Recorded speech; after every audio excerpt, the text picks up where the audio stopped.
अपनी पिछली वीडियो में हमने विडोज बे के पहले 2 एपिसोड्स की कहानी को जाना था और आज की वीडियो में हम आगे के 3 एपिसोड्स की कहानी को जानेंगे। यानी कि दोस्तों आज हम कवर करने वाले हैं एपिसोड 3, 4 एंड 5 ऑफ विडोज बे। इस सीरीज में कुल 10 एपिसोड्स होंगी और अब तक सिर्फ 5 एपिसोड्स ही एयर हुई हैं। और हाँ, मैं एक बात बता दूं कि इस वाली वीडियो को समझने के लिए आपको मेरी पिछली वीडियो भी देखनी होगी, जिसका लिंक मैं डिस्क्रिप्शन और पिन्ड कमेंट दोनों में डाल दूंगा। So now with that said, let's roll the intro.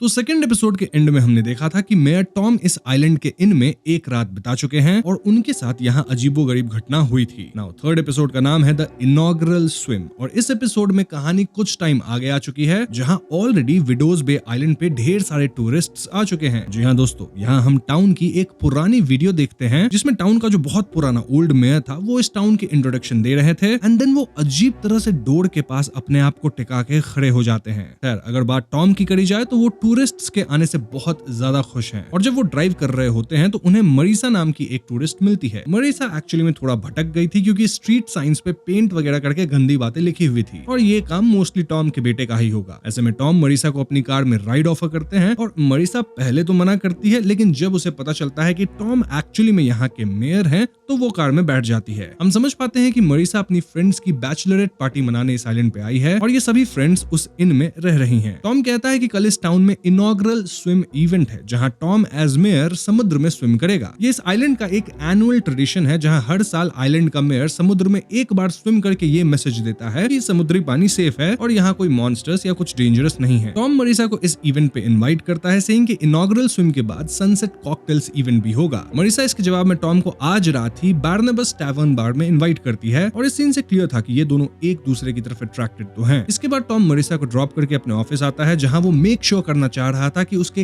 कल वाली इनॉग्रल स्विम इवेंट एकदम परफेक्ट हो, क्योंकि शायद वहां मरीसा भी आएगी। इसके बाद उस रात टॉम तैयार होकर बार्नबस टैवर्न बार जाता है, लेकिन दोस्तों बहुत देर इंतजार करने के बाद भी मरीसा वहां नहीं आती। इससे अपसेट होकर टॉम वापस अपने घर जाने लगता है जब रास्ते में उसे एक बूढ़ी औरत रोड पे दिखती है। टॉम इस औरत से पूछता है कि क्या उन्हें किसी तरह की मदद चाहिए, लेकिन एकदम से ये औरत बहुत क्रीपी वे में टॉम के गाड़ी की तरफ बढ़ने लगती है। टॉम गाड़ी रिवर्स में भगाता है, देन थोड़ी दूर पे जाके रोकता है। तभी हम इस बूढ़ी औरत को टॉम के गाड़ी के पीछे देखते हैं और फिर एकदम से वो साइड विंडो से अपना हाथ बढ़ा के टॉम के हाथ को नोच लेती है। टॉम डर के गाड़ी भगाता है और यहाँ से निकल लेता है। अगले दिन टॉम इस घटना के बारे में शेरिफ बेशर को फोन करके बताता है, लेकिन बेशर उसकी बात को सीरियसली नहीं लेते। इसके बाद टॉम टाउन के डॉक्टर से अपने आर्म्स की मरहम पट्टी करवाता है क्योंकि कल रात वाली बूढ़ी औरत टॉम के हाथ पे अच्छा खासा चोट पहुंचा दी थी। डॉक्टर इस चोट के निशान को देख के कहते हैं कि ये किसी जानवर के स्क्रैचेस लगते हैं। ऑल्सो टॉम को इस घाव के साथ समुद्र में स्विम नहीं करना चाहिए। फिर इसके बाद टॉम ऑफिस आता है जहाँ उसकी असिस्टेंट रुथ उसे बताती है कि कोई मरीसा उसे खोजते हुए ऑफिस आई थी। ये सुन के टॉम थोड़ा एक्साइटेड हो जाता है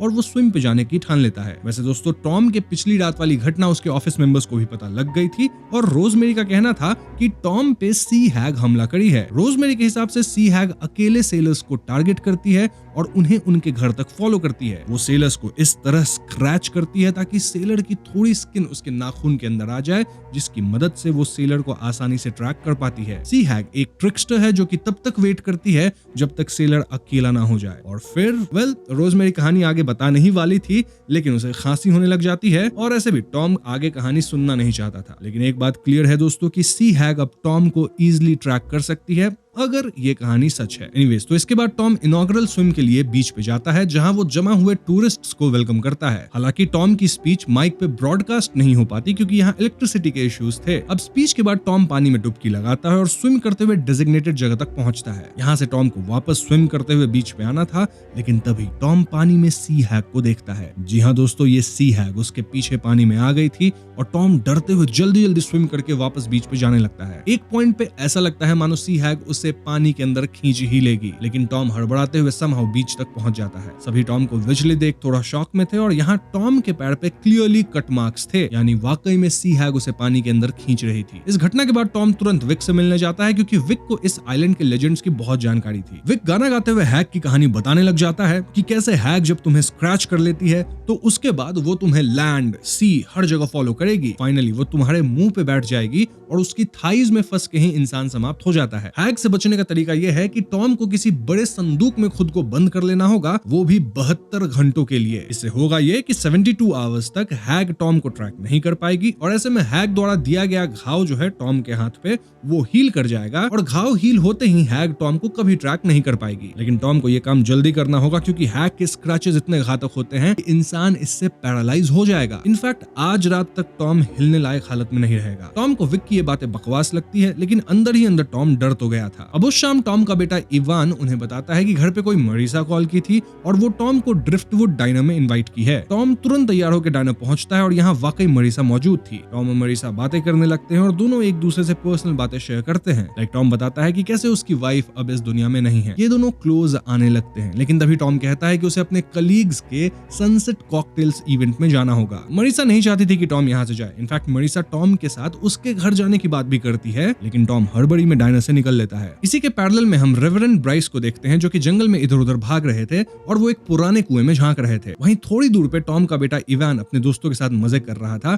इनफैक्ट दोस्तों में कुछ लड़कियां भी थी जो कि टूरिस्ट थी। अब टॉम इवान से घर पे ही रुकने को बोला था, लेकिन दोस्तों इवान तो इस शहर का सबसे शरारती बच्चों में से एक है ना, तो वो थोड़ी ही अपने पिता की बात मानता, तो हाँ वो घर पे नहीं रुका। तभी इन बच्चों के सामने रेवरेंड ब्राइस आते हैं जो कि ट्रांस स्टेट में थे और वो अजीब तरह से बोलते हैं कि यहाँ ईविल है। इसके बाद रेवरेंड ब्राइस चले जाते हैं और इवान एंड फ्रेंड्स भी इस बात को सीरियसली नहीं लेते। दूसरी तरफ टॉम सनसेट कॉकटेल्स इवेंट पे जाने के बजाय वापस अपने घर आता है और यहाँ उसके फोन पे विक और पेट्रिशिया के मैसेजेस थे। पेट्रिशिया अपने मैसेज में टॉम पे चिल्ला रही थी कि टॉम उसकी कॉकटेल पार्टी में क्यों नहीं आया। और दोस्तों इस बात को आप ध्यान रखिएगा क्योंकि इस पे ही पूरा अगला एपिसोड बेस्ड है। एनीवेज तभी टॉम के घर का डोर नॉक होता है और बाहर से मरीसा उसे आवाज लगाती है। इस पॉइंट तक टॉम को लगने लगा था कि हो न हो मरीसा ही सी हैग है जो कि टॉम के पीछे पड़ी है। मरीसा कहती है कि टॉम का एड्रेस उसे उसके ऑफिस वाले लोगों से मिला है, लेकिन टॉम मरीसा की बात नहीं मानता। मरीसा क्लियरली अंदर आना चाहती थी, लेकिन टॉम उसे यहाँ से जाने को कहता है। हम देखते हैं कि मरीसा एक जेन्युइन लेडी थी जो कि टैक्सी में अपने फ्रेंड्स के साथ यहाँ आई थी। वो टॉम को पसंद करती थी तो उसके साथ रात बिताने आई थी, लेकिन टॉम उसे दुत्कार दिया था which was embarrassing for her। जो भी हो मरीसा यहाँ से चली जाती है और टॉम अपने घर के मेन डोर पे चेयर वगैरह रख देता है। देन एक बेसबॉल बैट लेके सोफा पे बैठ जाता है। टॉम काफी लेथार्जिक हो रहा था, एज इफ वो धीरे धीरे पैरालाइज हो रहा हो। तभी टॉम को विजन आता है एज इफ उसकी बीवी उसके साथ है और अगले ही क्षण हम सी हैग को देखते हैं जो कि ऑलरेडी टॉम के सामने थी। जी हाँ दोस्तों, सी हैग टॉम के ऊपर चढ़ने लगती है और वो लिटरली टॉम के चेहरे पे बैठ जाती है। टॉम कुछ कर भी नहीं पाता क्योंकि जैसा विक ने बताया था टॉम ऑलमोस्ट पैरालाइज हो चुका था। टॉम किसी तरह अपने सोफा के रिक्लाइन लिवर को खींचता है जिससे हैग पीछे गिर जाती है और इसके बाद टॉम रेंगते हुए किसी तरह बाथरूम में जाता है। सी हैग भी टॉम के पीछे बाथरूम में आती है, लेकिन तभी घर के अंदर विक आता है जो कि एक गन से सी हैग को निपटा देता है। गन शॉट लगते सी हैग ऐसे बिखर जाती है एज इफ वो ब्लैक मोल्ड हो। यस, विक यहाँ टॉम को बचा लिया था और अब टॉम को भी इस आइलैंड की भूतिया बातों पे यकीन तो हो गया था ना। हमें दिखाया जाता है कि टॉम के फोन पे रेवरेंड ब्राइस का एक मैसेज आया था जहां वो कह रहे थे कि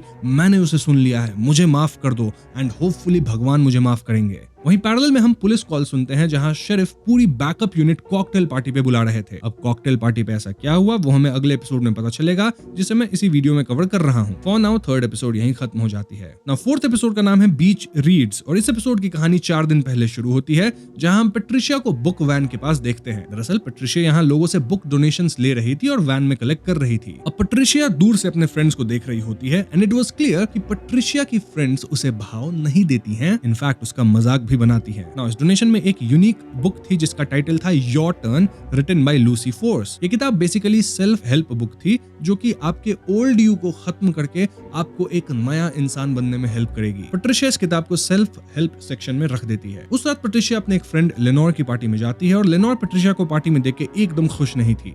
पेट्रिशिया यहाँ सबसे स्वीटली बातें करने की कोशिश कर रही थी, लेकिन एक भी फ्रेंड पेट्रिशिया की बातों का रिप्लाई तक नहीं करती। अब इस पार्टी में पेट्रिशिया की मुलाकात शेल्बी नामक लेडी से होती है जो इस आइलैंड पे कुछ महीने पहले ही आई थी और इसलिए शेल्बी पेट्रिशिया से बातें करती है। अब शेल्बी पेट्रिशिया से पूछने लगती है कि क्या वाकई इस आइलैंड पे कई साल पहले कुछ लड़कियों को खत्म किया गया था। पेट्रिशिया हाँ कहती है एंड देन वो कहानी बताने लगती है। तो जब पेट्रिशिया बच्ची थी तब उसकी कई फीमेल क्लासमेट्स को अजीब कॉल्स आते थे जिसमें किसी इंसान के सांस लेने की आवाज आती थी एंड देन कॉल्स कट हो जाती थी। ये शायद बुगीमैन था दोस्तों जिसका जिक्र पेट्रिशिया पहले एपिसोड में भी की थी। एनीवेज एक रात छोटी पेट्रिशिया अकेली थी, तब वो नीचे वाले फ्लोर पे किसी की आवाज सुनती है और ये बुगीमैन ही था। बुगीमैन पेट्रिशिया को खत्म करने आया था, लेकिन पेट्रिशिया भाग के बिस्तर के नीचे छुप गई, जिस कारण वो सरवाइव कर पाई, वरना वो भी दूसरी लड़कियों की तरह समाप्त हो जाती। अब दोस्तों, जब पेट्रिशिया कहानी सुना रही होती है तभी एक लेडी उससे टकरा जाती है, जिसके कारण पेट्रिशिया के ऊपर लिक्विड गिर जाती है। पेट्रिशिया खुद को क्लीन करने वॉशरूम में जाती है और जब वो लौटती है तो सभी लेडीज उसे गंदी नजरों से देखते हुए आपस में फुसफुसा रही थी। दरअसल पिछले 25 साल से पेट्रिशिया सबसे यही कहती आई है कि बूगीमैन उसके घर पे भी आया था और बूगीमैन से वो समहाउ बच गई। यही बात लेडीज को पसंद नहीं आती, क्योंकि उस केस में कई लड़कियां खत्म हुई थी, राइट? और पेट्रिशिया कहीं ना कहीं उस इंसिडेंट को अपनी कहानी बना ली है, जो कि इन लेडीज को पसंद नहीं आता। पेट्रिशिया की एक फ्रेंड कहती भी है कि उस घटना में मेरी फ्रेंड्स खत्म हुई थी और तुम आज तक उस बात से अपनी पीआर करती हो और इसीलिए कोई तुमसे बात तक नहीं करता। जो भी हो, पेट्रिशिया पार्टी में पूरी तरह इग्नोर होकर घर वापस आती है और उसे अपने घर के फ्लोर पे वही योर टर्न वाली बुक गिरी मिलती है। पेट्रिशिया इस किताब को पढ़ना शुरू करती है, जिसमें पहला सवाल ये था कि तुम अपने बारे में क्या पसंद करती हो और क्या हेट करती हो। पेट्रिशिया लिखती है कि वो जनरस है एंड काइंड हार्टेड है, लेकिन उसमें कमी ये है कि वो दूसरों की ओपिनियन के बारे में बहुत केयर करती है। देन आगे किताब में अपनी इनसिक्योरिटीज को मार्क करना था एंड फाइनली किताब में बताया जा रहा था कि कैसे पेट्रिशिया एक अमेजिंग कॉकटेल पार्टी थ्रो करके सभी हेटर्स को अपना दीवाना बना सकती है, क्योंकि लोग हमेशा उसे याद रखते हैं जो कॉन्फिडेंटली अमेजिंग पार्टीज थ्रो कर सकता है। बस फिर क्या था, पेट्रिशिया प्लान करने लगती है कि वो एक कॉकटेल पार्टी थ्रो करेगी और पेट्रिशिया उसी सनसेट कॉकटेल्स इवेंट का जिम्मा अपने सर लेती है, जो कि मेयर ऑफिस या म्युनिसिपल ऑफिस की तरफ से ऑर्गेनाइज हो रहा था। पेट्रिशिया इस पार्टी का नाम रखती है पेट्रिशियाज कॉकटेल पार्टी, जो कि सॉल्टी वेल रेस्टोरेंट में होने वाला था। पेट्रिशिया को इस पार्टी में डीजे, ड्रिंक्स, अच्छा खाना सब कुछ चाहिए था, जिसके लिए वो अपने ऑफिस वालों से मदद मांगने लगती है। I mean, जिस तरह से पेट्रिशिया बात कर रही थी वो मदद मांगना कम और ऑर्डर करना ज्यादा लग रहा था। लाइक डेल को डीजे बनना है, जबकि डेल को डीजे के बारे में कुछ नहीं पता था। आगे हम देखते हैं कि पेट्रिशिया टाउन के कई लोगों को एक साथ RSVP भेजती है, यानी उन्हें इन्वाइट करती है, और वो खुद किताब के इंस्ट्रक्शंस फॉलो करते हुए पार्टी की प्लानिंग जोर शोर से शुरू कर देती है। पेट्रिशिया एक बार में अपने फ्रेंड्स को भी इस पार्टी में इन्वाइट करती है, जो अगेन उसे इग्नोर करती है। इस पॉइंट तक पेट्रिशिया के बर्ताव से मेयर ऑफिस के लोग भी उससे डरने लगे थे, लेकिन यहाँ सैड बात ये थी दोस्तों कि पेट्रिशिया के इनविटेशन का कोई रिप्लाई ही नहीं आ रहा था। I mean, वो 156 लोगों को इनवाइट करी थी और पूरे दिन में सिर्फ 3 लोग मतलब यस रिप्लाई किए, मतलब जो कि पार्टी में आ रहे हैं। और पेट्रिशिया भी टाउन में एक ही जगह बैठ के दिन भर पार्टी प्लानिंग किताब पढ़े जा रही थी। शेरिफ भी अपने सीसीटीवी कैमरास में देखते हैं कि पेट्रिशिया किसी ट्रांस स्टेट में एक ही स्पॉट पे बैठ के एक किताब पढ़ रही है। I mean, उस जगह से वो हिल तक नहीं रही थी। नाउ पार्टी वाली रात पेट्रिशिया टियारा पहन के प्रिपरेशन शुरू करती है और रोजमेरी उसे कन्फ्रंट करती है, सेइंग कि पेट्रिशिया इस पार्टी को कुछ ज्यादा ही इंपॉर्टेंस देने लगी है। इनफैक्ट जो सामान की लिस्ट पेट्रिशिया मंगवानी चाहती थी वो बहुत ही ज्यादा अजीब है और पेट्रिशिया अपने सर पे अजीब तरह का टियारा पहनी है। पेट्रिशिया तुरंत रोजमेरी पे भड़कती है एंड देन वो डेल पे भी भड़कती है, क्योंकि वो डीजे वाला काम ठीक से नहीं कर पा रहा था। पार्टी का टाइम हो चुका था और अब तक टाउन के कुछ लोकल्स ही यहाँ आए थे। I mean, टूरिस्ट्स या यंग अट्रैक्टिव लोग यहाँ नहीं आ रहे थे। आइडियली टॉम को भी इस पार्टी में आना था और ऐसे में पेट्रिशिया टॉम को कॉल करके गुस्से में वॉइस नोट छोड़ती है, सेइंग कि जल्दी से पार्टी में आओ। वही वॉइस नोट है दोस्तों जो कि टॉम के फोन पे तब प्ले हुआ था जब टॉम मरीसा से मिलने के बाद वापस अपने घर आया था। मतलब टॉम वाली जो इवेंट थी पिछले एपिसोड की और पेट्रिशिया की पार्टी ये सेम रात को हो रही है। जो भी हो, पेट्रिशिया की पार्टी फ्लॉप हो रही थी, लेकिन तभी पेट्रिशिया की फ्रेंड्स यहाँ आती हैं। कूल बनने के चक्कर में पेट्रिशिया डांस फ्लोर पे नाचने लगती है, लेकिन तभी सॉन्ग के बीच में ऐड आ जाता है, क्योंकि गेल के पास प्रीमियम सब्सक्रिप्शन नहीं था फॉर द म्यूजिक ऐप। तभी एकदम से पार्टी में कुछ यंग लोग आने लगते हैं और इस पार्टी का माहौल अचानक से अच्छा होने लगता है। पेट्रिशिया सभी को क्रैब केक सर्व करती है, देन वो एक हैंडसम बंदे से बात करती है जो कि शायद पेट्रिशिया की तरफ अट्रैक्टेड था। इसके बाद पेट्रिशिया अपनी फ्रेंड्स वाली टेबल पे जाके उन्हें कन्फ्रंट करती है कि आखिर क्यों वो लोग पेट्रिशिया को हेट करते हैं। लेनोर कह देती है कि बूगीमैन वाले इंसिडेंट में लेनोर की कई फ्रेंड्स खत्म हुई थी और उनको ऑनर करने के बजाय पेट्रिशिया उस इंसिडेंट पे अपनी झूठी कहानी खड़ी कर दी। लेनोर बताती है कि उसकी समांथा नाम की फ्रेंड थी जिसे बूगीमैन स्टैब किया था, जिसके बाद समांथा ड्रायर में जाके छुप गई थी, तो बूगीमैन ने ड्रायर को ऑन कर दिया जिसे समांथा निपट गई। देन लेनोर की दूसरी दोस्त जेन एक कवर्ड पूल के अंदर छिपी थी ताकि वो बूगीमैन से बचे, लेकिन बूगीमैन पूल के अंदर ही था और वो जेन को निपटा दिया। फिर लेनोर चिल्ला के पेट्रिशिया को डांटती है, सेइंग कि तुम बस बेड के अंदर छुप के बच गए, जो कि सरासर झूठ है। और हाँ, लेनोर यहाँ पेट्रिशिया की टियारा का मजाक भी बनाती है। ये सब सुन के पेट्रिशिया बहुत हर्ट होती है और वो किचन में जाकर रोने लगती है, लेकिन तभी वो अपनी पार्टी वाली बुक देखती है जिसमें लिखा था कि अब पंच यानी कि जो ड्रिंक वो बनाई थी उसे सर्व करने का टाइम आ चुका है। पेट्रिशिया तुरंत पंच वाली बाउल लेकर बाहर जाती है और सभी लोग इसे पीना शुरू करते हैं। धीरे धीरे पार्टी का माहौल एकदम लाइवली हो चुका था, जहां म्यूजिक बज रहा था, पेट्रिशिया नाच रही थी और सभी लोग एंजॉय कर रहे थे। इस पॉइंट तक पेट्रिशिया की फ्रेंड्स भी उसके साथ नाचने लग गई थी, विच वाज वेरी सरप्राइजिंग। अब दोस्तों बुक में आगे लिखा था कि इट्स टाइम फॉर टोस्ट, यानी पेट्रिशिया को स्पीच देनी है। पेट्रिशिया स्पीच में सबको यहाँ आने के लिए थैंक यू कहती है, देन वो किताब से पढ़ के स्पीच देने लगती है। सभी लोग स्माइल कर रहे थे, लेकिन जब हम व्यूअर्स इन लोगों की रिफ्लेक्शन देखते हैं तो सारे लोगों का मुंह ऐसे खुला हुआ था मानो वो पजेस्ड हो। जी हाँ दोस्तों, यहाँ कुछ तो बहुत गड़बड़ है और पेट्रिशिया की स्पीच के बाद सभी बाहर बॉनफायर की तरफ जाने लगते हैं। सभी पेट्रिशिया को भी आने कहते हैं और पेट्रिशिया कहती है कि वो किचन मॉनिटर करके बॉनफायर तक आएगी। अब किचन में रोजमेरी थी जो कि पेट्रिशिया से कहती है कि मैं तुम्हें इस पार्टी के लिए पूरी तरह सपोर्ट करना चाहती थी, लेकिन जो तुम कर रही हो उससे मैं अग्री नहीं करती। रोजमेरी फिर से कहती है कि पेट्रिशिया का टियारा थोड़ा अजीब है। पेट्रिशिया इस बात पे भड़कती है, लेकिन तभी टाउन का शेरिफ बेशर यहाँ आ जाता है। अब बेशर यहाँ कैसे पहुंचे? वेल, उन्हें इस जगह से नॉइज कंप्लेंट आई थी जिस कारण वो इस जगह पे आए थे। नाउ बेशर पेट्रिशिया को देख एकदम शॉक में चले जाते हैं क्योंकि पेट्रिशिया किचन में सब्जी वगैरह नहीं काट रही थी, रादर यहाँ तो वो कौवे, रैबिट और ऐसे ही जानवर को काट के रखी थी। जी हाँ दोस्तों, इस पॉइंट पे पेट्रिशिया भी अपने होश में आती है और वो देखती है कि उसके सर पे जानवर के हॉर्न से बना एक मुकुट था इंस्टेड ऑफ टियारा। पेट्रिशिया भाग के बाड़ के अंदर जाती है जहाँ की सजावट बिल्कुल वैसी नहीं थी जैसा हम देख रहे थे, बल्कि यहाँ तो ब्लैक मैजिक वाले रिचुअल्स जैसा पूरा सेटअप था। पंच ड्रिंक भी नॉर्मल ड्रिंक नहीं था, रादर उसके अंदर एनिमल के बॉडी पार्ट्स और फर्स वगैरह थे। सबसे शॉकिंग बात यह थी कि जिस बुक से पेट्रिशिया ये पूरा पार्टी ऑर्गेनाइज की थी, ये कोई योर टन नाम की सेल्फ हेल्प बुक नहीं थी, रादर ये तो क्लियरली विचक्राफ्ट की एक किताब थी जो कि दिखने में एकदम एंशिएंट थी, एकदम पुरानी। किताब के पन्नों में रिचुअल के फोटोज थे और पेट्रिशिया अनजाने में यही रिचुअल फॉलो कर रही थी। रिचुअल के एंड में पार्टी में आए लोग बॉनफायर तक जाएंगे और सब समुद्र में जाके समाप्त हो जाएंगे। पेट्रिशिया दौड़ते हुए बाहर जाती है जहां पार्टी में आए सभी लोग पजेस स्टेट में पानी के अंदर चले जा रहे थे। पेट्रिशिया उन्हें रोकने की कोशिश करती है, लेकिन ये सारे लोग ट्रांस स्टेट में थे। शेरिफ भी यहाँ आके सभी को रोकते हैं, लेकिन ये दो लोग मिलके इतने लोगों को नहीं संभाल सकते थे, इसलिए शेरिफ वॉकी टॉकी पे बैकअप बुलाते हैं और यही बात हम एपिसोड 3 के एंड में सुने थे। पेट्रिशिया समझ गई थी कि ये सब किताब के कारण हुआ है और इसीलिए वो किताब को बॉनफायर में फेंकने की कोशिश करती है, लेकिन वो किताब फेंक ही नहीं पाती, एज इफ ये किताब उसके हाथ से चिपक गया हो। ऐसे में पेट्रिशिया किताब के साथ ही अपना हाथ आग में डालती है जिससे किताब हल्का जलने लगता है और इससे किताब का जो प्रकोप था वो भी कहीं ना कहीं कम होता है। हाँ, पेट्रिशिया फाइनली किताब को बॉनफायर में गिरा पाती है जिससे आग की ज्वाला भड़कती है और तभी पानी में जा रहे सभी पजेस्ड लोग अपने होश में आते हैं। होश में आते लेनोर सबसे पहले पेट्रिशिया को ब्लेम करती है क्योंकि उसके हिसाब से वही पंच में कुछ ऐसा ड्रग्स मिलाई थी जिससे लोग ऐसा बिहेव कर रहे थे। खैर, इस घटना के बाद पेट्रिशिया पूरी तरह टूट गई थी और वो अकेले अपने घर जाने लगती है। तभी गाड़ी में विक और टॉम उसे पिक करते हैं और हम समझ पाते हैं कि ये दोनों रेवरेंड ब्राइस के चर्च जा रहे थे, क्योंकि अगर आपको याद हो तो पिछले एपिसोड के एंड में ब्राइस एक अजीब वॉइस नोट टॉम के लिए छोड़े थे। तो हाँ, टॉम, विक और पेट्रिशिया चर्च पहुंचते हैं और यहाँ रेवरेंड ब्राइस का जो कमरा था, ऑफिस जो भी आप बोल लो, वो काफी ज्यादा बिखरा पड़ा हुआ था। यहाँ एक पेज जल रही थी जिसे टॉम उठाता है और ये लोग कमरे को चेक करने लगते हैं। तभी कमरे का डोर बंद होता है जिसके पीछे ब्राइस लट के समाप्त पड़े थे। यहीं पे 4th एपिसोड खत्म हो जाती है। इस एपिसोड में पेट्रिशिया को लग रहा था कि वो सेल्फ हेल्प बुक पढ़ के एक पार्टी ऑर्गेनाइज कर रही है, लेकिन असलियत में वो एक विचक्राफ्ट की किताब पढ़ रही थी। उस किताब के अफेक्टेड होने के कारण ही पेट्रिशिया रियलिटी को नहीं देख पा रही थी। And if you notice, Patricia के पंच को पीने के बाद पार्टी में सभी लोग काइंड ऑफ ट्रांस में चले गए थे और इसलिए पेट्रिशिया के फ्रेंड्स भी उसके साथ अच्छे से बिहेव करने लग गई थी, डांस करने लग गई थी, जबकि इंटरनली तो वो सभी पेट्रिशिया को हेट ही करती हैं। अब क्योंकि रोजमेरी पंच नहीं पी थी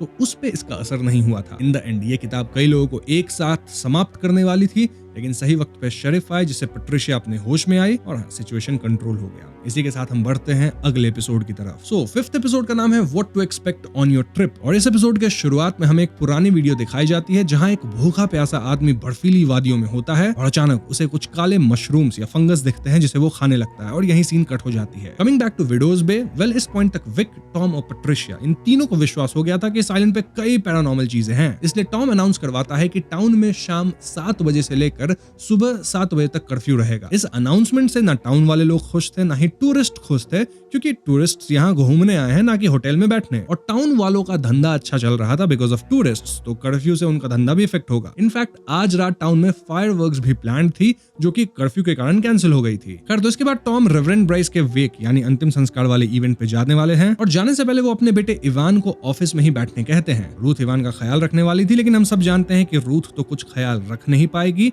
और टॉम के जाते इवान भाग निकलेगा। वहाँ टॉम रेवरेंड ब्राइस की वेक पे जाते हैं, जिसके बाद वो विक और पेट्रिशिया के साथ मिलकर ब्राइस के कमरे की छानबीन शुरू करते हैं। खत्म होने से पहले ब्राइस अपने टेबल पे स्क्रैच करके माई आई इज ओपन लिख दिए थे। यहाँ कई नोट्स थे और एक ब्लैंक सा थोड़ा जला हुआ पेज था जिसे विक उठाता है। ऐसा लग रहा था मानो खत्म होने से पहले ब्राइस काफे को जला दिए थे। तभी टॉम को यहाँ एक रुमाल मिलता है जिसके अंदर कुछ मशरूम्स थे और दोस्तों ये वही मशरूम है जिसे हमने एपिसोड के शुरुआत में देखा था। नाउ टॉम दिमाग लगाता है कि ब्राइस खत्म होने से पहले उसे कॉल किए थे, राइट?